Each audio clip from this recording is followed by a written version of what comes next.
Assalamualaikum warahmatullahi wabarakatuh. Perkenalkan, nama saya Tati Manik dengan NPM 235210604 dengan mata kuliah SIM Sistem Informasi Manajemen kelas 4F.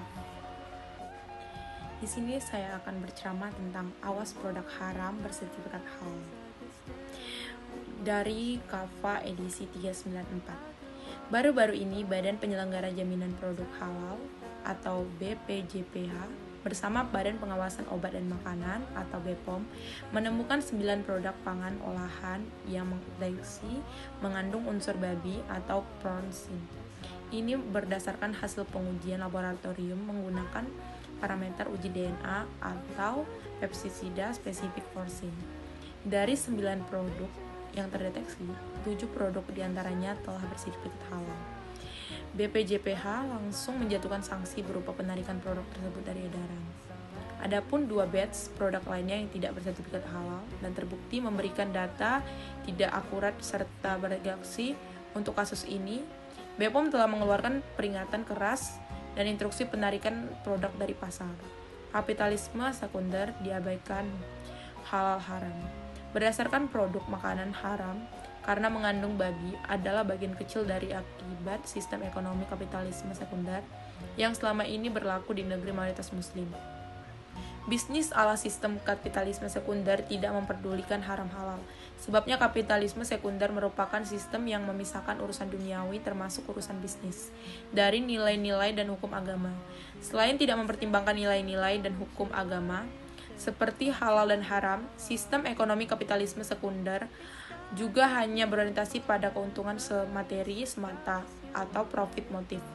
Sistem ini pun hanya dijadikan pertumbuhan ekonomi dan akumulasi kapital sebagai tujuan utama. Dengan adanya temuan 9 jenis produk makanan yang mengandung babi, bukan tidak mungkin masih banyak yang beredar di masyarakat muslim negeri ini juga mengandung babi. Tentu saja peristiwa ini sangat miris pada asalnya. Sebagai negeri muslim terbesar di dunia, semestinya makanan yang diproduksi dan dikonsumsi masyarakatnya dijamin oleh kehalalan oleh negaranya. Allah SWT menegaskan keharaman babi dalam firman-Nya. Katakanlah, aku tidak menemukan dalam wahyu yang telah diwahyukan kepada diriku sesuatu yang diharamkan untuk dimakan kecuali seseorang, kecuali makanan itu bangkai darah yang mengalir dan bangkai babi, karena sesungguhnya semua itu kotor atau bagian yang disembelih atas nama selain Allah. Sebaliknya, Allah Subhanahu wa Ta'ala memerintahkan agar kaum muslim mengonsumsi makanan yang halal dan baik. Demikian sebagaimana ditegaskan dalam firman-Nya. Hai sekalian manusia, makanlah hal yang halal dan baik dari apa saja yang terdapat di bumi, dan janganlah kalian mengikuti langkah-langkah setan, karena sesungguhnya setan itu adalah musuh yang nyata bagi kalian. Makanan halal adalah makanan yang berdasarkan hukum Islam boleh dikonsumsi atau bukan babi, bangkai darah, dan mengandung kam yang disembelih dengan atas nama Allah. Adapun makanan yang baik adalah makanan yang bersih, sehat, tidak membahayakan tubuh dan lingkungan, bisa mencakup gizi, higienis, tidak beracun, dan tidak najis. Dampak buruk konsumsi produk haram menghindari makanan haram bagi individu muslim adalah bagian perwujudan keimanan dan ketakwaan kepada Allah Subhanahu wa Ta'ala.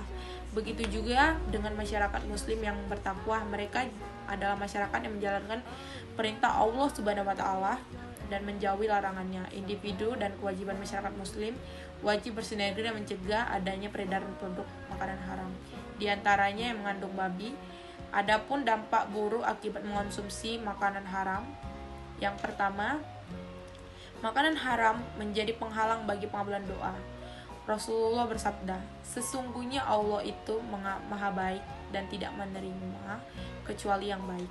Yang kedua, makanan haram akan mengakibatkan hati gelap dan keras serta kecenderungan untuk membuat keburukan dan kemaksiatan. Jika dibangun dengan sumber yang haram, maka akhlaknya pun akan haram atau rusak. Makanan yang haram pengaruhnya ialah setan. Pasalnya setan suka dengan yang kotor. Karena itu kita konsumsi yang halal, maka kita akan mendapat halal. Jika konsumsi yang haram, maka akan mendapat haram. Jika itu akan mendorong kita dengan maksiat jika mengonsumsi yang haram maksud saya. Allah Subhanahu wa taala menegaskan bahwa makanan tersebut adalah setan. Hai orang-orang beriman, sesungguhnya berjudi, berkurban untuk berhala, mengundi nasib panah termasuk perbuatan setan.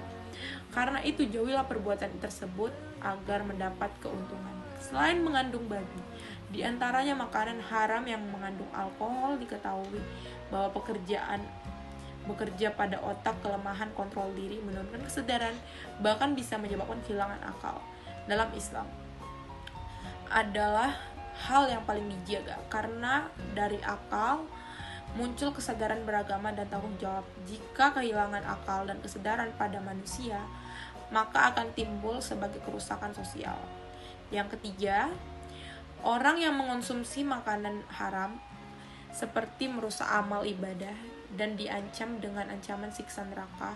Hal ini sejalan dengan sabda, setiap daging yang tumbuh dari sesuatu yang haram, maka azab neraka lebih layak bagi dirinya.